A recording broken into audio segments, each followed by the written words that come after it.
长时间紧闭门窗使用空调，基本上都会出现口干舌燥、头昏脑胀的问题，包括我自己也有这样的体验。那怎么办呢？上新风。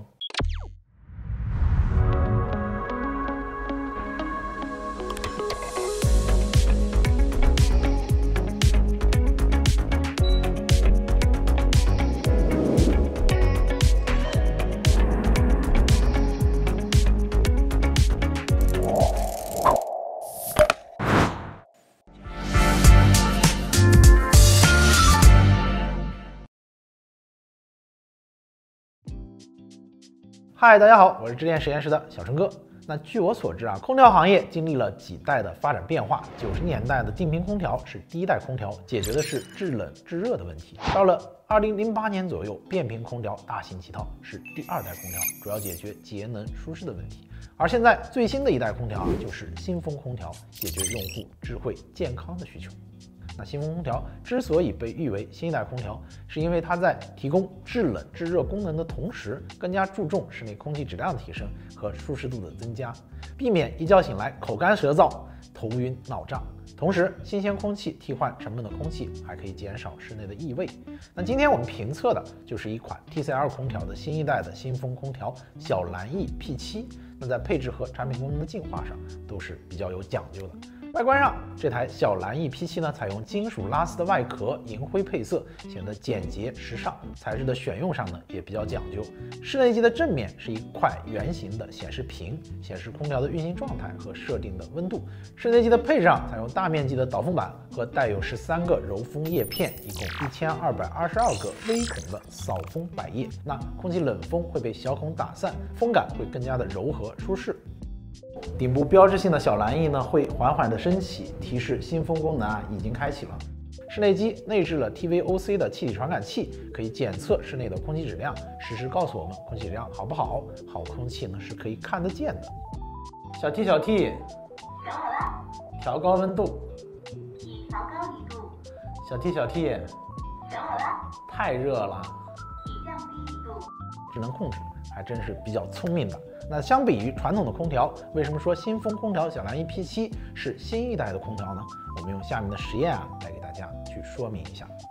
首先我们来看新风增氧的效果，那对于室内的空气改善效果还是比较明显的。来看测试，那我们在这个10平米左右的玻璃房当中空气中二氧化碳的原始浓度是1015 ppm。为了让效果更加的明显，设计了比较严苛的实验，足足投放了15斤的干冰。升腾而起的烟雾很快把室内的二氧化碳浓度干到了8356 ppm， 是初始值的8倍。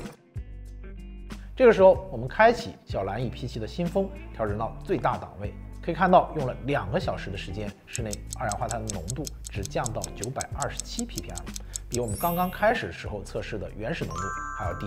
那在这样极端的测试环境下，有这样的成绩应该来说是非常出色的。测试表明呢，小蓝翼 P7 单位小时的新风量是30立方米每小时，在不扩孔安装的前提下，为室内持续不断的引入新鲜空气，起到增加氧气浓度、降低二氧化碳浓度的效果。测试报告呢也显示，新风空调对于 PM2.5、甲醛、二氧化碳、TVOC 的气态污染物都有着不错的置换的效果。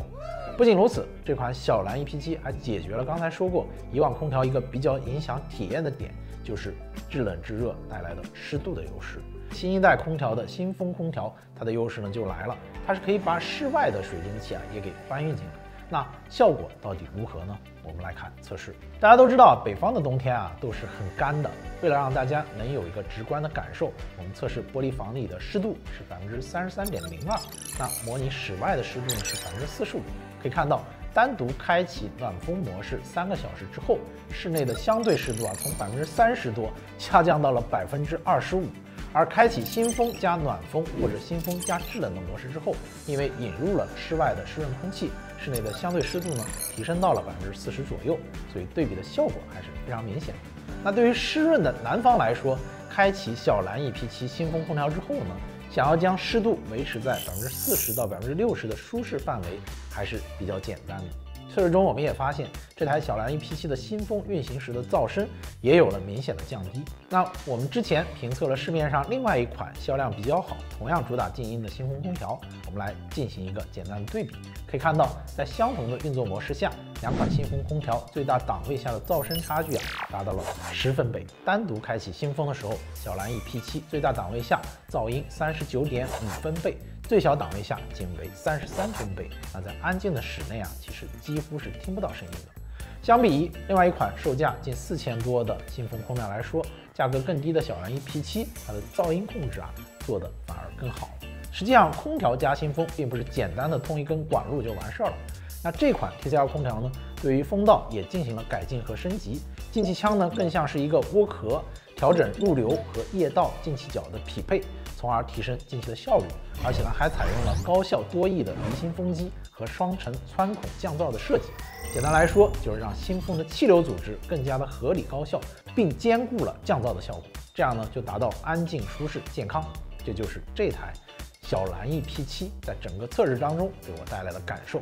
而更关键的是，小蓝 EP7在省电方面，通过引入 AI 节能的功能，能效更高，能耗更低。这台小蓝 EP7挂机可以达到超1级能效。实测将空调温度设定在26摄氏度，制冷加新风的运行模式下，不开启 AI 节能，8小时实际耗电量是2.7度。开启 AI 节能之后，耗电量只有1.96度。AI 节能的效果还是比较明显的。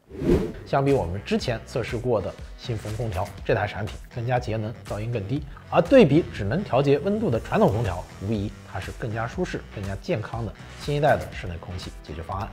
好，以上的就是我们对于这台 TCL 空调小蓝 EP7的评测的全部内容。感谢大家的收看，我们下期视频再见。